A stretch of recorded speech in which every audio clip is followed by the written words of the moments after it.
어서 외국에 나가면 이렇게 찬양을 할 수가 없어요. 목사님 그렇죠?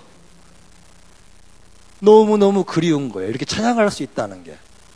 미국에는 뭐 교회가 많다는데요. 그런 한국 교회 같이 이렇게 뜨겁게 하나님을 찬양하고 성령을 사모하고 기도하고 예배하고 하나님을 신뢰하는 나라가 없어요.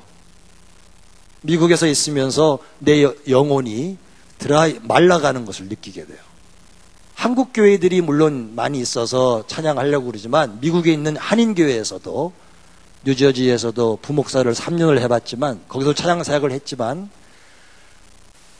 미국 교회 영향을 받아서 그런지 굉장히 드라이해요.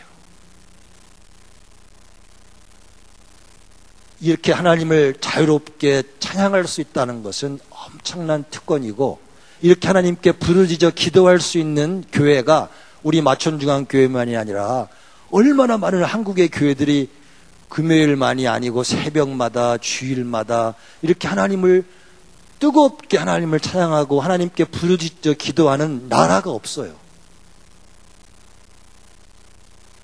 여러분이 이렇게 기회가 있을 때 하나님의 은혜를 받을 수 있을 때 많이 저장해 두세요. 언제 하나님이 우리의 삶을 메마른 광야로 내보내실지 몰라요. 선교사님들이 외국에서 선교하시다가 국내에 들어오면 그렇게 감동하신다잖아요. 석탄불이 혼자 있으면 쉽게 꺼지지만 석탄불이 모여있으면 활활 타는 것처럼 이렇게 석탄불이 모여있는 이 특권의 기회 때 여러분이 많은 영혼의 능력, 영혼의 은혜를 많이 쌓아두세요. 하나님은 때로 우리에게 우리 영혼이 충만해지면 핍박도 보내시고 고난도 보내서 흩어서 보내시기도 해요. 사도행전 7장에 나오는 것처럼 예루살렘 교회가 복음을 받고 만족하여 자족하여 있을 때 핍박을 보내서 헤롯을 통해서 칼로 주의 사도들을 죽이게 하시고 그리고는 주의 백성들이 흩어져서 복음을 전하면서 흩어지면 이제 아무도 없는 땅에서 혼자 예배해야 되고 혼자 기도해야 되고 저는 한국이 이렇게 하나님 앞에 복을 받는 이유가 믿음, 하나님께 기도, 예배 그리고 복음 전파 이 귀한 사명들을 감당하기 때문에 하나님께서 하나님 나라와 그의 일을 먼저 구하는 이 한국 교회와 한국 교회 때문에 이 한국 땅이 하나님을 믿지 않아도 덩달아 복을 받는 겁니다. 믿습니까? 오늘 본문에 보면 내 염려를 다 주께 맡기라 라고 말씀합니다. 오늘 본문 25절을 보시면 그러므로 내가 너에게 이르노니 목숨을 위하여 무엇을 먹을까 무엇을 마실까 몸을 위하여 무엇을 입을까 염려하지 말라. 목숨이 음식보다 중하지 아니하며 몸이 의복보다 중하지 아니하냐. 염려하지 말라. 염려를 다 주께 맡겨버리라. 27절도 누가 염려함으로 그 키를 한 자나 더하겠느냐. 염려의 무익성, 염려의 근심의 불필요성을 말씀하고 있습니다. 여러분이 염려하는 그 시간에 하나님 앞에 나와 찬양하고 하나님 앞에 나와 기도하고 하나님의 말씀 앞에 무릎 꿇고 하나님의 말씀 앞에 귀 기울일 수 있기를 바랍니다. 염려하고 근심하는 그 시간에 하나님을 찬양하고 하나님께 기도하고 하나님 말씀 앞에 엎드릴 때 하나님께서는 우리 염려를 하나님의 믿음으로 채워주십니다. 우리의 생각이 때때로 잘못돼서 또는 큰 하나님의 그림을 보지 못해서 염려하고 근심해서 우리가 염려하는 그 시간이 나중에 돌아보면 괜히 염려했다.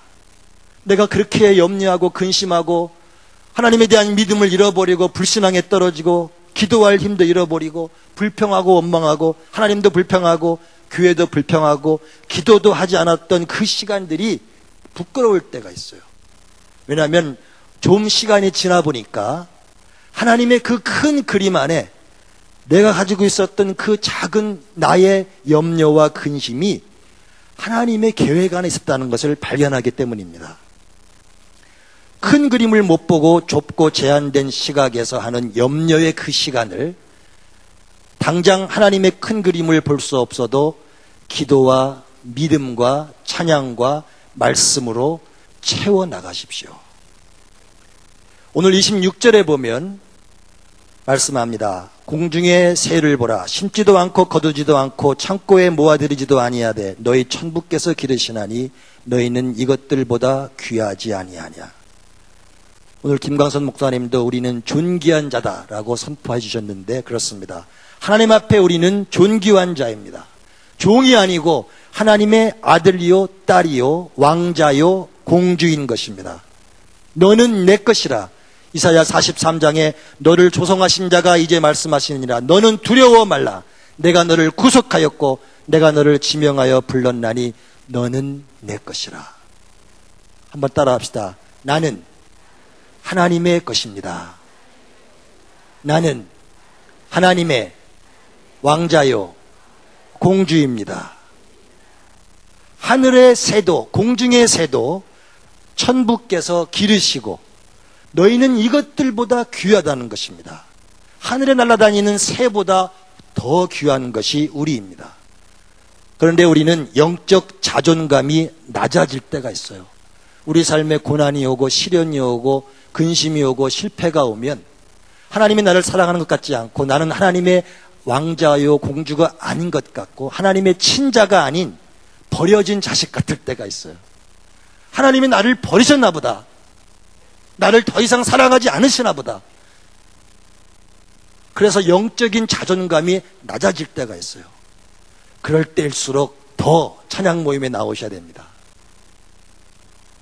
찬양 모임을 광고하려고 말씀드리는 것이 아니라 이 찬양 모임, 기도 모임의 유익성은 영적 자존감을 아주 높여주는 데 있어요.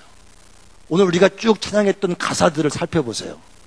엄청난 위대한 선포입니다. 여러분이 찬양하실 때 그 가사가 여러분의 고백이 아닌 가사도 있어요. 어떤 찬양 가사는 현재 우리의 상태와 아주 갭이 있는, 차이가 있는 찬양 가사가 있다고요.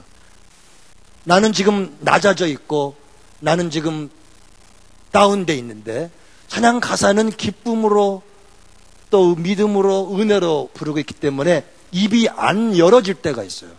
그런데 전체가 합심해서 찬양을 하니까 나도 모르게 같이 어울려서 찬양을 하다 보면 내 영적으로 낮아진 자존감이 그 찬양의 가사대로 업그레이드 되는 거예요. 믿습니까? 그래서 찬양 시간이 꼭 필요하다고 저는 강조하는 이유가 우리의 낮아진 영적 자존감을 매주마다 한 번이라도 나와서 고백하고 선포하고 그러면서 우리의 자존감을 다시금 업그레이드 시켜주고 낮아지고 비하된 마음을 다시 회복시켜주는 것이 찬양의 시간이에요. 찬양은 기도라고 하지 않습니까? 이 많은 찬양의 가사들이 다 하나님을 향한 선포고 고백이고 이 고백을 우리 입으로 부를 때 내 영혼이 내 안에서 내 영이 이 고백을 향해서 올라가게 되는 거예요. 내 영혼이 고개를 들고 올라가는 것입니다. 그래서 다시 한번 말씀드리지만 염려하는 근심하는 그 시간에 결국 나중에 돌아보면 불필요했던 낭비였다는 것을 깨닫게 돼요. 염려하고 근심하고 불평하고 낙심하고 주저앉았던 그 시간에 차라리 찬양 모임에 나가서 찬양하고 기도할 걸. 그러면 내가 스트레스로 안 받고 내 건강도 해치지 않고 내가 분노하거나 내가 우울해지도 않고 내가 그 찬양의 그 레벨에서 내 영혼을 밝고 힘차게 비록 내 삶에 고난이 폭풍이 닥쳐서 내 삶에 시련이 임해서 내 삶에 많은 걱정과 근심이 있을 때일지라도 여러분 비행기를 타시면 비행기 때로 구름 위로 올라갈 때가 있어요. 그 밑으로는 구름이 지나가고 밑으로는 큰 폭풍 같은 바람이 지나가도 그 위에는 고요해요. 그래서 고요히 갈 수 있어요. 우리 삶에 우리 밑으로 많은 폭풍이 오고 가지만 우리 영혼이 하나님을 향하여 독수리처럼 올라가면 하나님 앞에서 우리 영혼이 고요한 안식을 누리게 되는 것입니다. 28절에 들의 백합화도 마찬가지입니다. 수고하지도 길쌈하지도 않는데 하나님이 다 입히신다.